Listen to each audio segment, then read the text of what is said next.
شركة ياماها عملاقة السيارات والدراجات النارية بدات في 1887، ولكن كان الاختصاص ديالها ديك الساعة صنع آلات المفاتيح.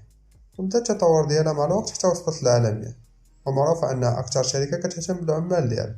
في 2022 غطلع لنا بواحد الموطور، ميمكنش تقول عليه موطور، واحد الوحش اللي كيتعتبر أسرع دراجة نارية أكثرها أمانا سنة 2022، وهو اليازار إيروان 2022. جاب ماكينة ديال 998 سيسي، قوة ديال 190 حصان، 6 فيتاس ملتي أسيس، وسرعة قصوى وصلت ل 299 كيلومتر في الساعة، وكتخرج جوج ألوان، أسود والأزرق.